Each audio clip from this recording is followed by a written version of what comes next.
केरल देश में एक परम मेधावी सुधार्मिक नाम के राजा राज्य करते थे। धर्म पूर्वक चलना, प्रजा का पालन करना और भगवान नाम जप करना, शास्त्र विधि से बिल्कुल कभी प्रतिकूल एक भी आचरण जीवन में नहीं किया। तो उनके यहां महाभागवत चंद्रहास जी का प्रादुर्भाव होता है। भगवान के भक्तों का जिस कुल में प्रादुर्भाव होता है, वो कुल, वो ग्राम, वो नगर, वो देश परम पूजनीय हो जाता है। ये महाभाग्यशाली मूल नक्षत्र में प्रकट हुए। लौकिक में अमंगल माना जाता है और भाव में देखो तो मूल कौन है? नक्षत्र भगवान। ऊर्ध्वमूल मधा शाखा मुसत्थम प्राहुरव्ययम।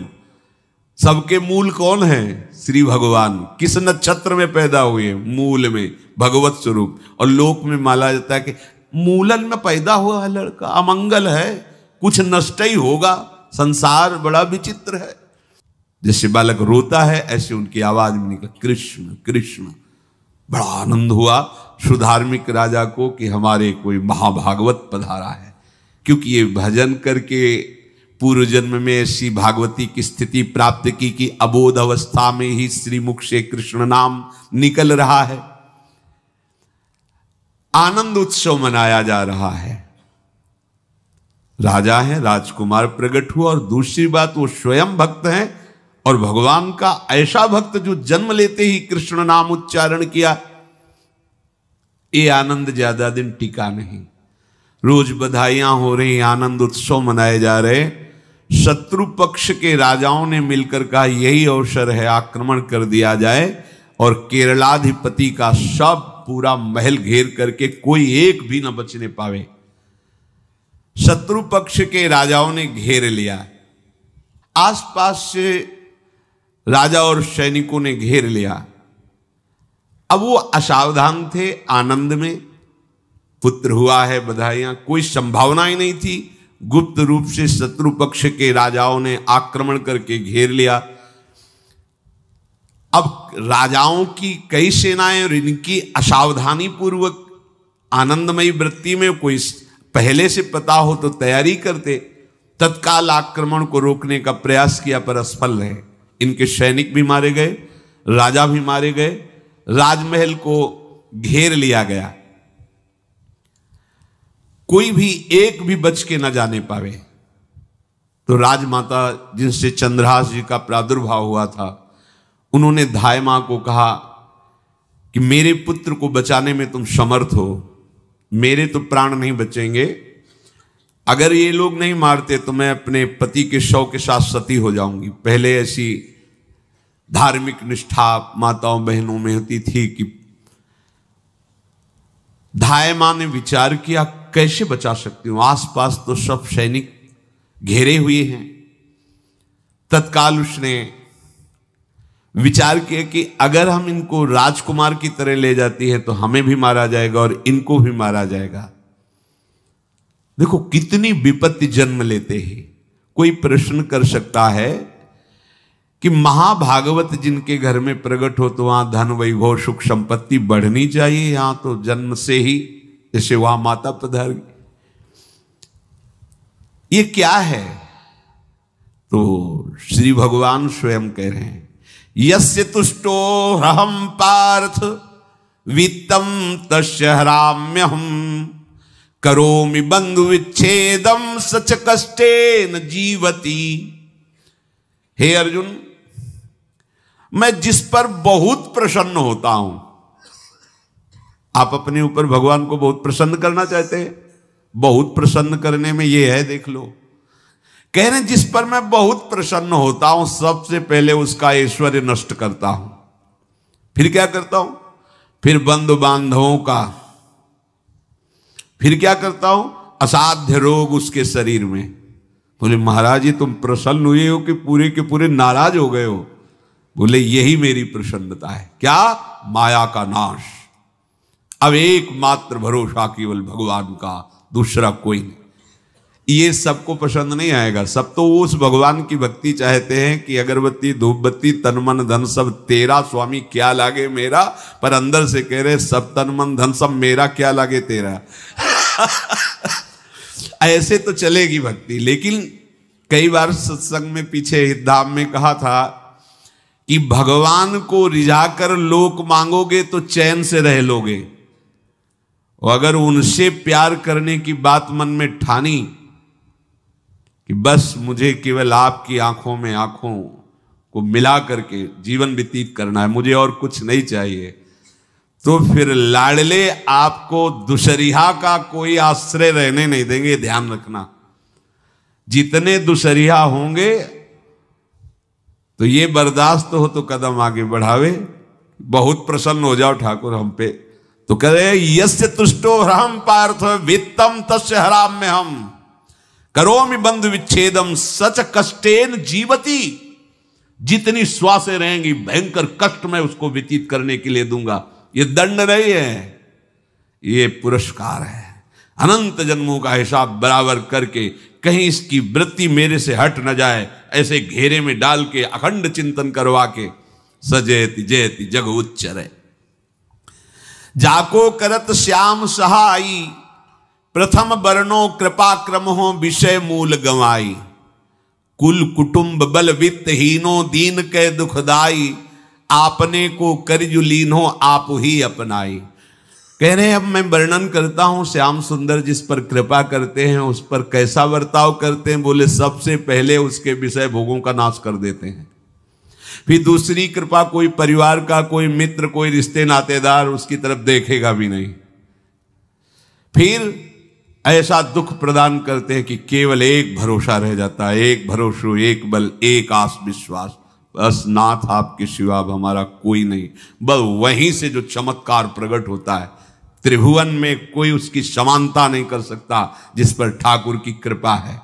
पर इस कृपा को हजम करने के लिए इसीलिए संत संग किया जाता है कि पहले से वो तैयार कर देते हैं।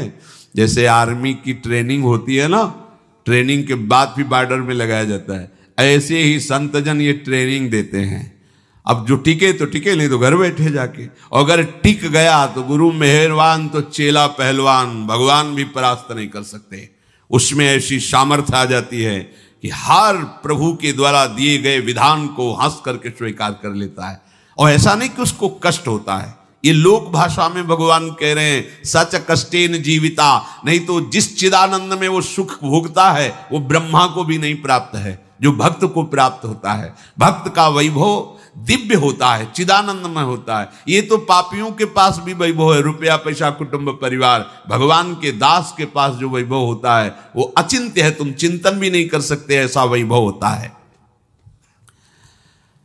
धाय माने सेविका का रूप तत्काल लिया, जैसे पोछा झाड़ू लगाने वाले, और कुछ दोने पत्तल डाले, उनके नीचे चंद्रहास जी को डाला, ऊपर से करके ऐसे माथे पे रख के निकली। सैनिकों ने पूछा इसमें क्या है, तुम उनका राजघराने के दोने पत्ते जूठे दिखा।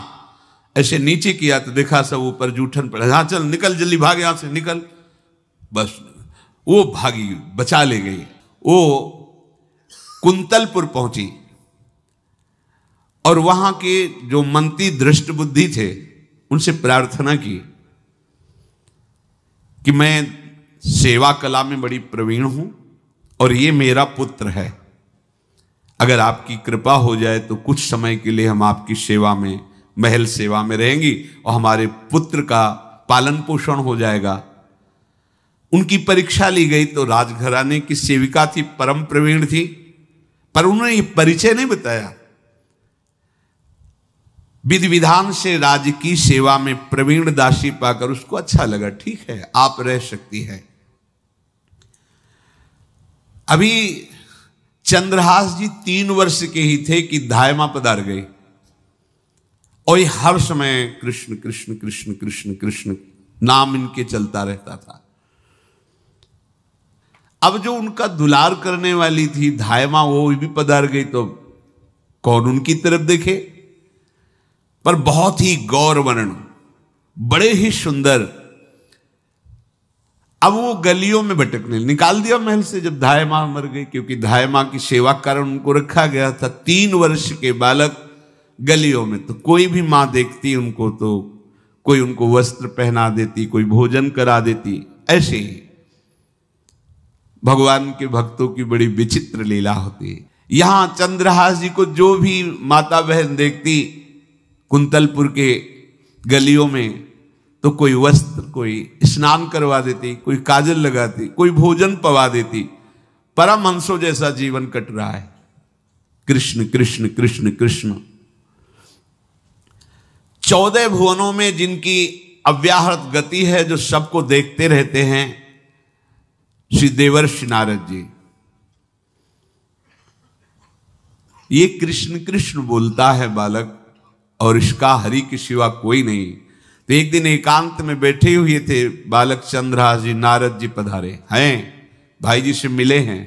स्वप्न में कितने महापुरुष मिलते हैं जो भजन ठीक से करते हैं, ये बड़े बड़े महापुरुष आकर के उपदेश करते हैं। ये त्रिकाल सत्य हैं, कोई ऐसा नहीं है कि ये कहानी हैं, अभी हैं। जहां आप भगवत चिंतन करेंगे तो आपको परिचय बड़े बड़े महापुरुषों का मिलने लगेगा। नारद जी आए तो देखा आंख बंद की हुई चंद्रहास जी कृष्ण कृष्ण कृष्ण कृष्ण कृष्ण ऐसा उच्चारण कर रहे। त्रिकालज्ञ सर्वज्ञ नारद जी ने देखा कि ओहो, इतना छोटा बालक और कृष्ण कृष्ण बोल रहा है। नारद जी ने स्पर्श किया दुलार करते हुए, सुनो आंख खोलो। आंख खोल के देखा श्री देवर्षि नारद जी। नारद जी ने कहा, देखो हम तुमको एक अमोघ वस्तु देते हैं, और एक छोटी सी शालिग्राम की, इतनी बड़ी शिवग्रह शालिग्राम का जो वो दिया। बोले धो के पी लेना और दिखा के पा लेना, यही तुम्हारी सेवा पद्धति है। अर्थात स्नान करा दिया और जो तुम्हें मिले इनको अर्पित। तो उन्होंने विचार किया कि धोने के लिए, स्नान कराने के लिए पात्र चाहिए, भोग लगाने के लिए पात्र चाहिए।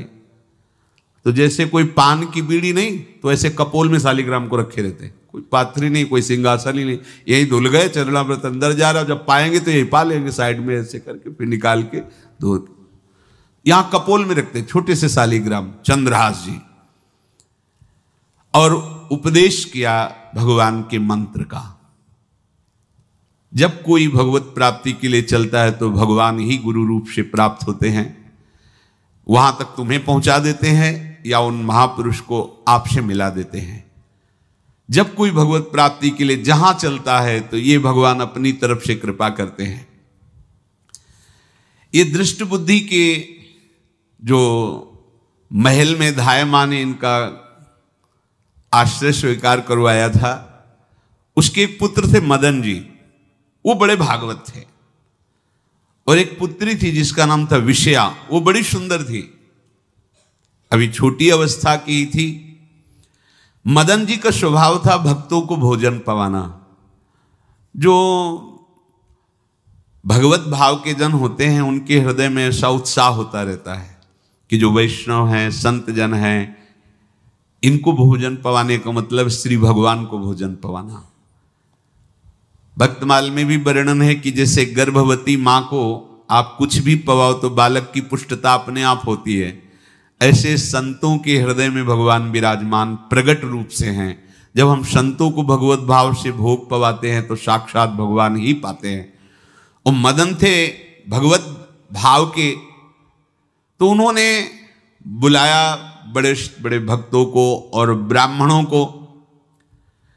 जब ब्राह्मण और भक्त पा रहे थे तो खेलते खेलते चंद्रहास जी भी वहीं चले गए और उन्होंने भी वहां प्रसाद पाया। अब बड़े बड़े ब्राह्मणों में एक ज्योतिषाचार्य थे। दृष्ट बुद्धि जी ने हाथ जोड़कर प्रणाम किया और अपने परिवार को प्रणाम करवाया और कहा, यह हमारी पुत्री है। दृष्ट बुद्धि जी ने कहा, आप इसका हाथ देकर बताइए, इसको वर कैसा मिलेगा, कैसा ऐश्वर्य होगा। दृष्ट बुद्धि मतलब दुष्ट बुद्धि, ऐसा ही था वो। पर बड़ा विचित्र खेल है, इसकी बुद्धि एकदम विपरीत और पुत्र महाभागवत। भगवान का खेल है। वो भक्ति विरुद्ध और पुत्र भागवत। उन्होंने कहा वर, ऐसे दृष्टि डाली चंद्रहास जी वहीं पार, वो है इसका वर। वो इसे धाय का एक दासी का लड़का हमारी पुत्री का वर बने। बोले शायद आपने ध्यानपूर्वक रेखा नहीं देखी, वो हम देख लिए हैं, यही है तुम्हारी पुत्री का वर। दृष्ट बुद्धि ने विचार किया कि एक भिखमंगा हमारी राजकुमारी पुत्री का दूल्हा बनेगा। पंडित जी को तो दक्षिणा दी, विदा किया और सैनिकों से कहा घर से निकलने न पावे बालक, क्योंकि ज्योतिष पक्की, ज्योतिष शास्त्र सत्य है पर उसका सम्यक ज्ञान होना चाहिए। भला मुझ सम्राट के मंत्री की पुत्री, वो महामंत्री हैं दृष्ट बुद्धि, और ये एक भिखमंगा कैसे हो सकता है? बड़ा हृदय में जलन हुआ, ये तो बड़ी अपकीर्ति और दुर्भाग्य का विषय होगा, इसी को मरवा डालते हैं, काम खत्म हो जाएगा। निश्चय किया और जल्लादों को बुलाया और कहा बालक जो पंगत में भोग पा रहा है इसको ले जाओ और जंगल में मार के, और इसका कोई अंग हमें काट के दिखाओ कि हाँ मार, मतलब पक्का मार देना है। क्योंकि वो इतने सुंदर थे, इतने सुशील थे, इतने प्यारे लगते थे कि कोई भी मारने के लिए तैयार। इसीलिए उसने शर्त रखी इनका अंग काट करके हमको प्रमाण में दिखाया जाए कि मार दिए गए हैं। चांडालों ने हाथ पकड़ा, चंद्रहास जी को ले गए। चंद्रहास जी का स्पर्श करते हुए उनको ऐसा दुलार होने लगा हृदय में, जैसे मां को अपने बच्चे से दुलार होता है। स्पर्श करते, दरस परस अघनाश, भक्त का स्पर्श ही पापों का नाश कर देता है। वो दो जल्लाद आपस में कहने लगे भाई जीवन हो गया लोगों को मारते हुए, कभी कोई पुण्य का काम नहीं किया। ये देखो भक्त संग का प्रभाव। इस सुकुमार विशाल नेत्र, कैसा सुंदर बालक जो हमारे चित्त को चुरा रहा है, इस दुष्ट बुद्धि मंत्री ने आदेश किया मारने का। भला इससे क्या बिगाड़ा इनका, क्यों मारना चाहता है? देखो वैसे तो महापापी है ही हैं, क्योंकि जल्लाद घर में जन्मे हैं, पूर्व जन्म के पापों के अनुसार इस जन्म में न जाने कितनों को हमने काटा है। पर पता नहीं क्या हो रहा है, मेरे हृदय में ऐसी हिम्मत नहीं आ रही कि इस बालक को मैं मार सकूं। दूसरे ने कहा फिर अगर उसको तुम नहीं मारोगे तो तुम मारे जाओगे, कुछ तो करना पड़ेगा। नहीं नहीं, इस छोटे से बालक से क्या किसी को नुकसान। एकांत जंगल में ले गए और कहा तुम जानते हो हम तुम्हें किस लिए लाए हैं? चंद्रहास जी बालक थे, 5 वर्ष की आयु अब हो गई थी, तो उनका मुझे पता नहीं कि आप क्यों लाए हैं। बोले हम जल्लाद हैं, तुम्हें मारने का हुक्म दृष्ट बुद्धि ने दिया है, मारना तो पड़ेगा ही तुम्हें। हमारी इच्छा नहीं कि मारें, पर हम तुम्हें अंतिम बात पूछते, तुम्हें कुछ भी पसंद हो, कुछ भी, तो तुम कहो हम तुम्हारे लिए ला के देंगे, जो तुम्हें चाहिए बोलो, पर हमें वध करना पड़ेगा तुम्हारा। तो उनका मुझे कुछ और नहीं चाहिए, बस थोड़ा सा समय चाहिए। यदि आप मारना ही चाहते हो तो थोड़ा हमारी पूजा है हम कर ले, इसके बाद मार लीजिए। आपको तो बल है, अस्त्र हैं, मैं तो बालक हूं। उनका हाँ हम तुम्हें समय देते, तुम किसी को पुकार भी सकते हो, जो तुम करना चाहो कर सकते हो। चंद्रहास जी का मुझे मृत्यु का भय नहीं, बस कुछ समय दे दी। पूरा महाभारत हो गया था, टिटिहरी के अंडे नहीं फूटे थे। वहीं टिटिहरी का, तो टिटिहरी एक पक्षी होती है ना, टे टे करके उड़ती है, तो उसके अंडों के ऊपर एक हाथी का घंटा हो गया, गिर गया ऐसे, सब पूरा महाभारत में सब नष्ट भ्रष्ट। वो अंडे वैसे सुरक्षित। तो जो प्रभु भारत युद्ध में राखे भरही अंड, सोई मुंह को राखे जो राखत ब्रह्मांड।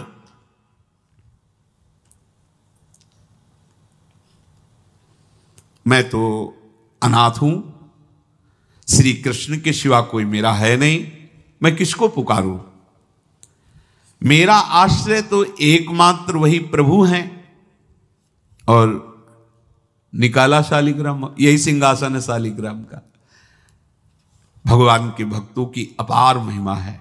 क्या सेवा, वहां कोई पंचपात्र गंगा जल ये सब थोड़ी है, लेकर बस आंसुओं से अभिषिक्त कर रहे हैं। प्रभु मुझे तो कोई ज्ञान नहीं कि आपकी सेवा कैसे की जाती, मैं तो अपने मुख में ही आपको रखता हूं। अब मेरे जीवन का अंत होने जा रहा है, बस मैं यही प्रार्थना करता हूं कि मैं आपके ही समीप पहुंचूं, आपका ही स्मरण करूं, आपसे कभी विलग न हूं, एक भी वृत्ति आपसे कभी विलग न जाए। श्याम सुंदर मुरली मनोहर ललित त्रिभंगी ध्यान करते हुए आंख खोली और इशारा किया, काट दो मुझे।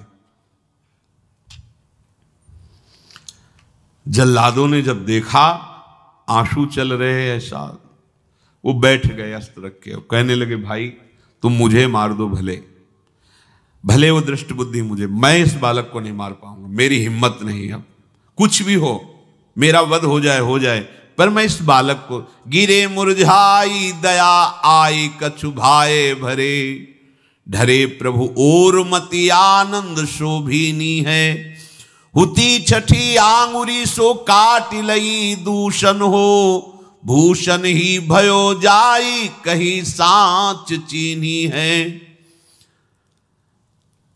जब नेत्र का इशारा हुआ कि वध कर दो, तो जो बधिक मारने के लिए आए हत्यारे थे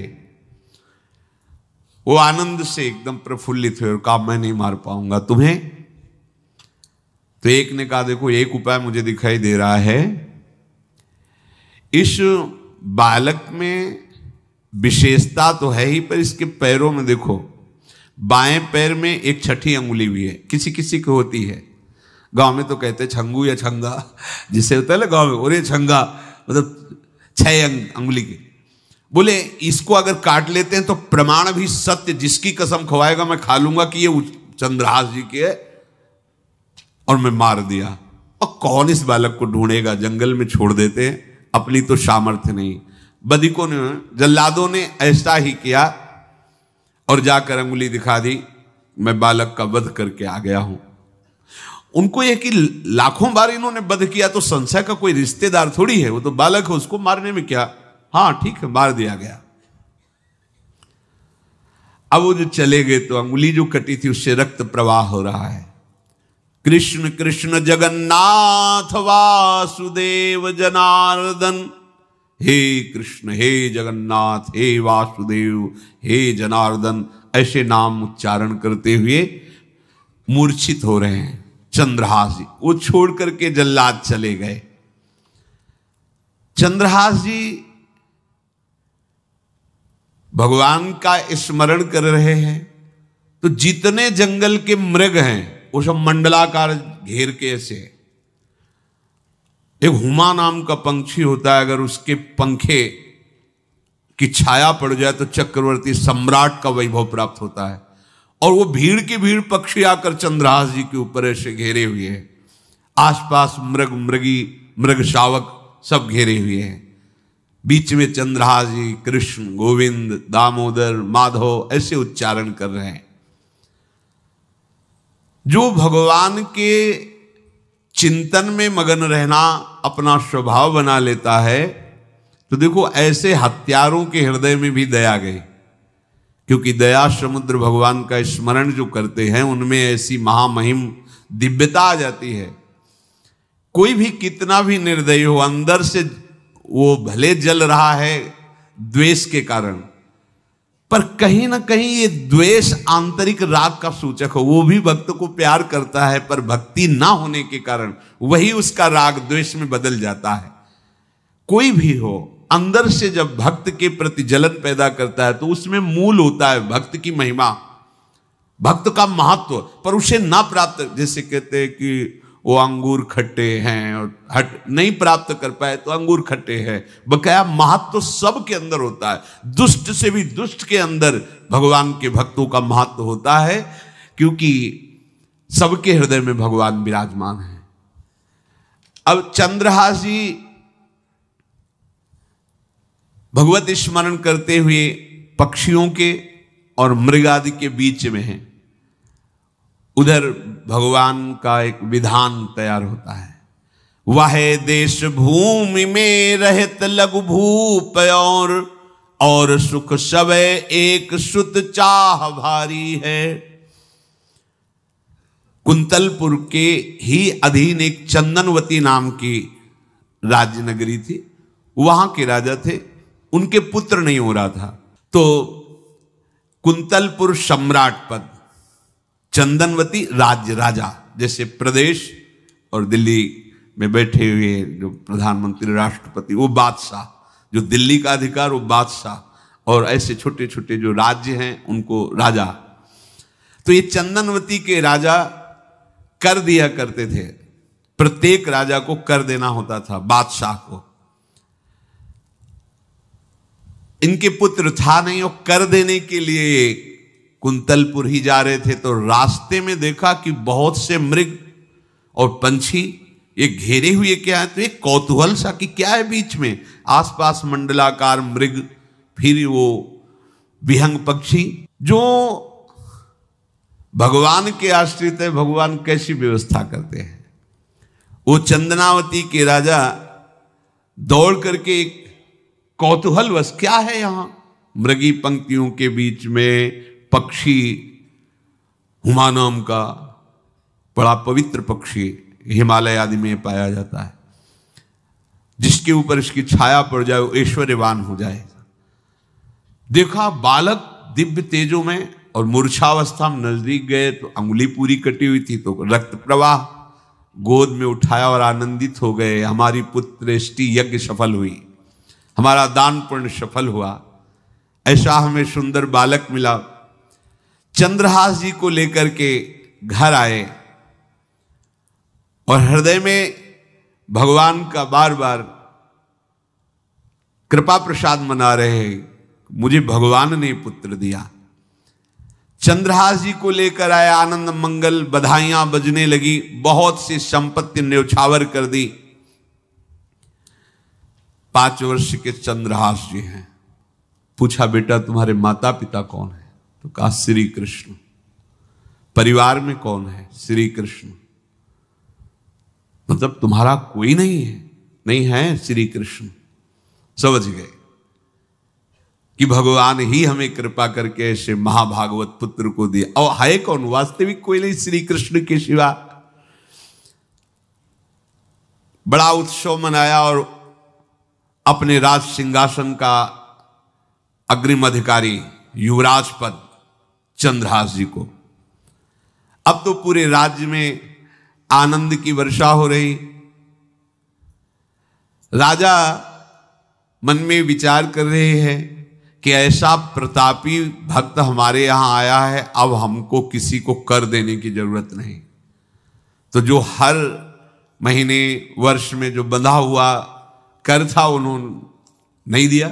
1 बार 2 बार 3 बार जब कर नहीं पहुंचा तो सम्राट ने आदेश किया मंत्री को कि चंदनावती से कराना बंद हो गया है। क्या बात है? यदि वो अहंकार से युक्त हो तो आक्रमण करके नष्ट करो, यदि समस्या है तो उसका सहयोग करो। बादशाह के आदेश से वहां दृष्ट बुद्धि पहुंचे तो युवराज पद पर चंद्रहास जी विराज, जिनको मारने के लिए जल्लादों के हाथ में दे दिया था। पूरे पूर्वासी ऐसा प्रभाव चंद्रहास जी का है कि सब कृष्ण भजन करते हैं, सब आनंद में मगन रहते हैं। चंद्रहास जी थोड़ा सयाने हो गए थे तो पूर्ववासियों को उपदेश देते, 1 बार हमारे राज्य में भोजन पाया जाएगा 24 घंटे में, और सबके घरों से आरती की शंखनाद घंटानाद सुनाई देना चाहिए। सबके यहां शाम के रोज नाम कीर्तन और भगवत कथा होनी चाहिए, क्योंकि आयुष्यम चपलम तादृक जल बुद्बुद सन्निभम चिंतयध्वम जनामूढ़ा माधवम वर्षम सुस्थिरम। भाइयों, ये आयु बड़ी चंचल है, कब शरीर छूट जाए पता नहीं, पानी का बुलबुला कब फूट जाए कोई पता नहीं। इसलिए माधव श्री कृष्ण का नाम कीर्तन, उनकी आरती पूजा, उनका ध्यान और 1 टाइम भोजन। पूरे नगर में अब सोचो कितना भक्ति का प्रभाव होता है। पूरा नगर में, हर घर में आरती, पूजा, कीर्तन चक्रवर्ती सम्राट के लक्षण स्वाभाविक चंद्रहास जी में प्रकट होते थे। अब दृष्ट बुद्धि जब वहां गया, देखा युवराज पद पर, पहचाना कि वही बालक है, ये तो चंद्रहास है, क्योंकि काफी समय तो महल में ही रहे थे दाई मां के साथ और अच्छे से पहचान थी। अब उन्होंने विचार किया कि ये तो बहुत अनिष्ट हो गया, हमने तो मारना निश्चित किया था और जल्लादों ने इसको छोड़ दिया और अब तो ये राजा का राजकुमार बन गया। तो राजा से कहा कि पहली बात, युवराज पद पर बैठालने के पहले तुम्हें सम्राट को सूचना देनी चाहिए थी। दूसरी बात, अभी तक तुमने कर नहीं दिया। जानते हो कि अगर सम्राट का भाव बदल गया तो एक क्षण में तुम्हारे राज्य को नष्ट कर दिया जाएगा। तो राजा ने हाथ जोड़कर, चंद्रावती के राजा ने कहा, महाराज आप ही अब हमारी रक्षा कर सकते हो। तो उसकी दृष्टि चंद्रहास पर थी, इसको मरवाना है, क्योंकि पंडित ने बताया था यही पति बनेगा। अरे तो अब तो आनंदित होना चाहिए कि अब तो राजा बनेगा, अब तो बढ़िया है। लेकिन चंद्रहास जी को यदि आप सम्राट के पास भेज देते हैं और सम्राट निश्चित प्रसन्न हो जाएंगे चंद्रहास को देख के, तो वो तुम्हारे इस अपराध को क्षमा कर देंगे। युवराज पद दे दिया और भेंट नहीं दी, कर नहीं दिया महीनों से, तो ऐसा करो चंद्रहास जी को भेज दो। राजा ने स्वीकार कर लिया। और पहले लोग बिल्कुल धर्म से चलते थे, कहीं भी अधर्म का लेश नहीं। एक चिट्ठी लिखी दृष्ट बुद्धि ने और चंद्रहास जी से कहा खोल के पढ़ना नहीं, मेरे पुत्र मदन को देना जाके, और मदन तुम्हें फिर आगे का कार्य सम्राट से मिलाना, माफी करवा देना, ये सब करवा देगा, पर ये चिट्ठी तुम रास्ते में खोल के नहीं देखना। और वैसे भी किसी का पत्र खोल के देखने का धर्म नहीं कहता। अगर कोई पत्र दे तो ये नहीं कि इसमें क्या लिखा है, नहीं, या तो हिम्मत नहीं है, इतनी धैर्य नहीं है तो मत लो। अगर धैर्य है तो हाथ में लेकर जहां तक पहुंचाना है वहां तक पहुंचा दो, नहीं तो वो कार्य ही मत लो। ये अधर्म है कि आप बीच में उसको खोलकर पढ़े। पहले लोग बहुत धर्मात्मा होते थे, एक एक बात धर्मयुक्त होती थी। चंद्रहास जी को चिट्ठी दी, चंद्रहास जी ने पत्र को अपनी पाग में खोस लिया और कुंतलपुर के लिए चले। अब इनका किशोर अवस्था में प्रवेश हो चुका था। एक सुंदर कुंतलपुर के बाहरी रमणीय बगीचा था, वृक्ष बहुत सुंदर सुंदर, पुष्पवाटिका भी बड़ा मनोरम लगा। घोड़ा बांध दिया वृक्ष में और पहले सरोवर का बड़ा निर्मल जल होता, जल पिया, हाथ मुंह धोया, थोड़ी देर भगवान का ध्यान करते रहे वृक्ष के नीचे और फिर लेट गए तो नींद आ गई। भगवान बड़े कृपालु हैं। जो भगवद आश्रित होता है त्रिभुवन में कोई उसका अमंगल नहीं कर सकता। अपनी सहेलियों के साथ दृष्ट बुद्धि की वही राजकुमारी जिसके साथ इनका ज्योतिषाचार्य ने कहा था यही पति होगा, वो अपनी बहुत सी समान वयस्क अवस्था की जो किशोरियां थी उनके साथ वो, और ये राजवाटिका थी, इसमें घूमने के लिए आई। तो घोड़ा देखा तो उसने कहा यहां किसी का घोड़ा कैसे आ सकता है, हमें लगता है कोई यात्री इसमें प्रवेश कर गया, उसको पता नहीं होगा कि राजवाटिका है। वो अपने सहेलियों के साथ घूमते हुए उसी वृक्ष के नीचे पहुंची। जा चंद्रहास नौ किशोर अवस्था, और जो भगवान का भजन करते हैं उनमें एक विशेष आकर्षण होता है जो साधारण आदमियों में नहीं होता। वो कैसा भी रूप हो उससे मतलब आकर्षण होता है, ऐसा लगता है इनके समीप बैठे रहे, इनको देखते रहे, इनकी बातें सुनते रहे, उनमें भगवत आकर्षण होता है। आंख मुंदी हुई शोर है, देखते ही पूर्व विधान के अनुसार उसका चित्त लुट गया। इतना सुंदर नौ किशोर अवस्था, आसपास देखा तो सखियां खेलने में लगी थी। पाग में एक चिट्ठी सी दिखाई दी तो झुक करके चुपचाप ऐसे नौ किशोर अवस्था में चंचलता भी होती है, चिट्ठी खोल करके देखा तो वैसे ही रूप माधुरी में आसक्त हो गई थी। पूर्व संस्कार से आकर्षण भी हुआ। इसने संस्कृत में लिखा था विस्मस्मयी प्रदातव्यम त्वया मदन शत्रुवे कार्या कार्यम न दृष्टव्यम कर्तव्यम खलु में प्रियम। मदन पुत्र, उनके नाम था मदन।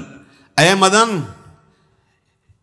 बिना कुछ विचार किए इसको विष दे देना जाते ही। क्या उचित है क्या अनुचित ये तुम्हें नहीं सोचना, मेरा प्रिय करना, मेरे आदेश का पालन, जाते ही से विष दे देना। पत्र उसने देखा वो पिताजी की बुद्धि खराब हो गई, ऐसे सुंदर नव किशोर को विष देने की बात लिख दी।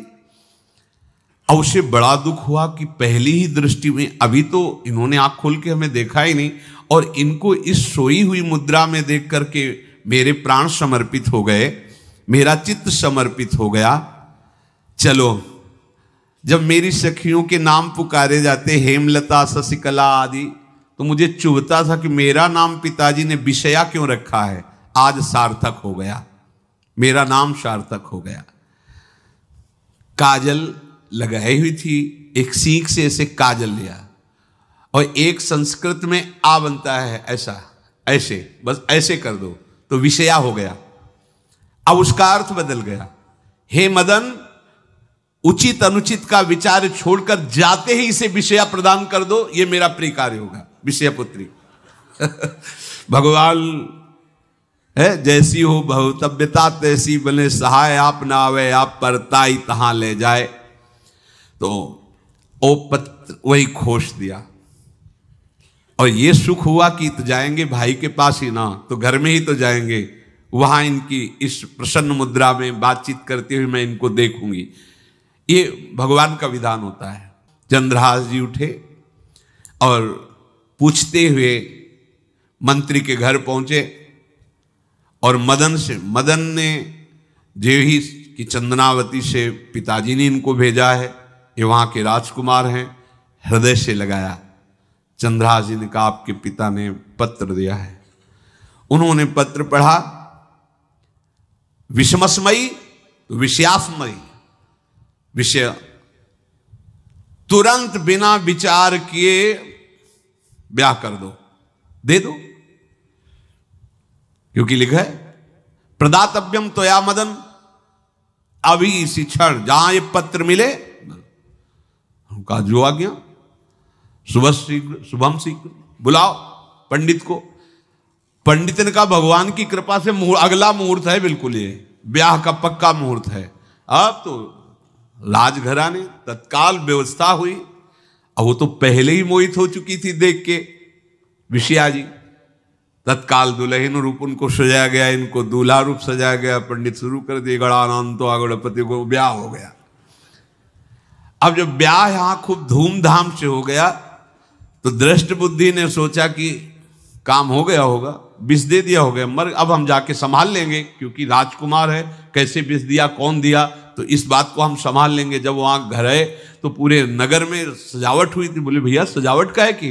बोले महाराज आपके ही आदेश से तो है, आपने दूल्हा भेजा था। दूल्हा भेजा? ब्याह किसने कब कहा ऐसा? बोले वो तो मदन के पास चिट्ठी रखी है। अब वो घर गए, मदन को बोला, बोले तुम्हारी बुद्धि मारी गई, क्या हमने पत्र में लिखा था? दिखा दिया, लिखा था हमने विष, इसमें विषया कैसे लिख गया?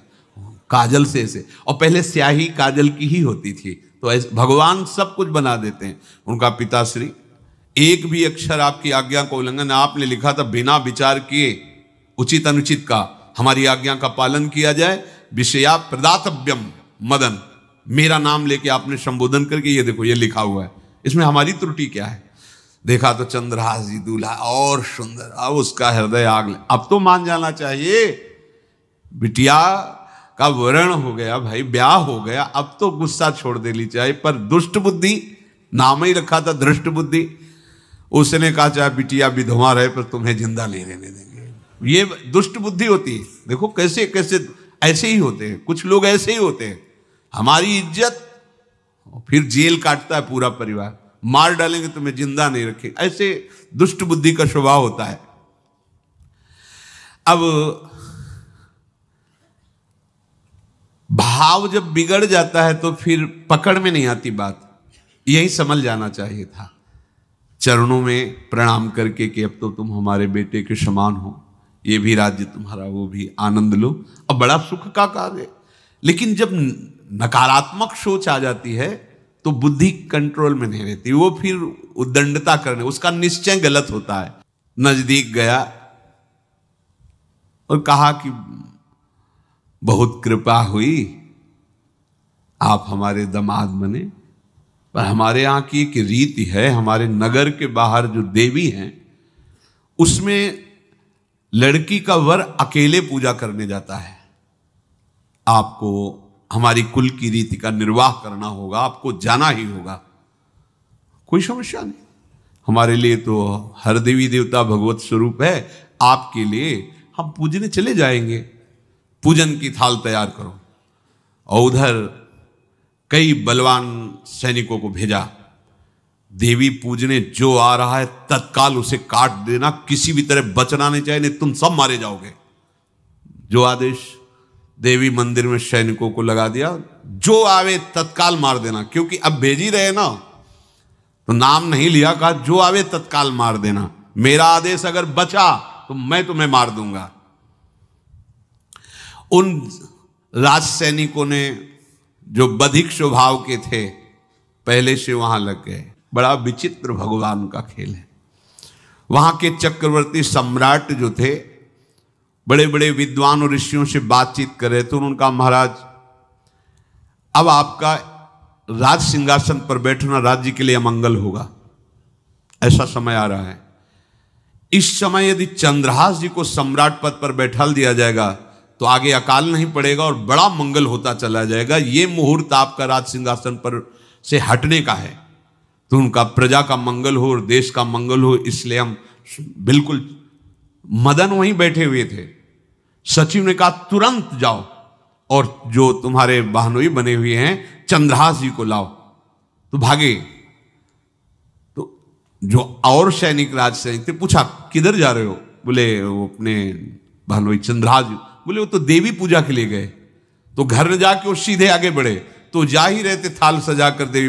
बोले सुनो, इसी समय मुहूर्त है, आपको देवी पूजा हम कर लेंगे जाके, या हम थाल लेके वहां बैठे रहेंगे, पहले सम्राट पद का वो अभिषेक करो, फिर देवी पूजा हो जाएगी। ये तो घर की बात है, और देवी पूजा मैं करके आ रहा हूं, वो देवी पूजा के लिए और वो सम्राट पद के लिए, बीच से ही।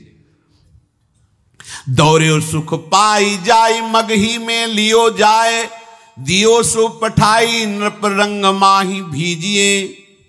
अब जो सम्राट थे तो बहुत आनंदित हो गए, क्योंकि भगवान का भक्त तेजस्वी और बलवान शूरवीर योद्धा जो सम्राट पद पर बैठेगा तो अकाल नहीं पड़ेगा, सुख की सब प्रजा को वृत्ति प्राप्त होगी।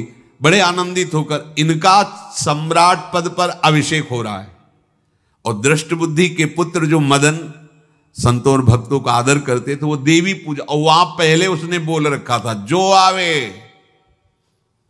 तो देवी अपमान ते न डरो सन्मान करो, जात मारी डार्यो या सो भाष्यो भूप लीजिए।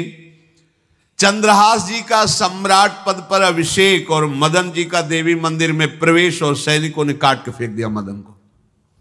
ये जो पे कृपा रघुपति कृपाल की, बैर और की कहा सरे होई न बाको।